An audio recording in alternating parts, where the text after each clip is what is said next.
আজ শ্বশুর মশাই বাজার থেকে কি নিয়ে এলো চলো তোমাদের সাথে সবটাই শেয়ার করব। হ্যালো এভরিওয়ান, আমি তোমাদের মুস্কান। তোমরা সবাই কেমন আছো? আশা করছি সবাই ভালো আছো আর আমিও ভালো আছি। এই ভিডিওগুলো আমি অনেকদিন আগেই করেছিলাম, আমি যখন আমার শ্বশুর বাড়িতে ছিলাম। এখন আমি মায়ের বাড়িতে রয়েছি, আমার শরীরটা খারাপ ছিল তাই এসেছি। সেদিন আমার শ্বশুর মশাই অনেক কিছু বাজার করে নিয়ে এসেছিল, যেমন শাক, বেগুন, শসা, ওল, উচ্ছে, আরও অনেক কিছু, যেমন কাঁচা লঙ্কাও ছিল, কাজু কিশমিশ নিয়ে এসেছিল কারণ আমরা একটু পায়েস বানাবো তাই জন্য। আর এনেছিল এই যে বাটা মাছ, সেটাই আমার শাশুড়ি মা ভালো করে বেছে ধুয়ে ভাজতে শুরু করে দিল রান্না করার জন্য।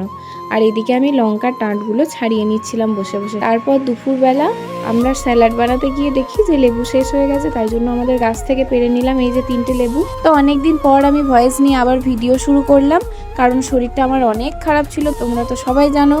তাই ভয়েস দিয়ে কোনো ভিডিও আমি আপলোড করতে পারিনি। তো আবার আজ থেকে সবটাই শুরু করছি। সন্ধ্যাবেলা আবার আমার কিছু শ্যুট করার ছিল, সেগুলোই করে রাত্রেবেলা এই যে আমাদের ঘি বানাবে, তাই জন্য দুধের শটটা তুলে নিচ্ছিল আমার শাশুড়ি মা, সেটাই দেখছিলাম। তো আজকের জন্য এইটুকুই, আবার আসছি নেক্সট ব্লগ নিয়ে। টাটা।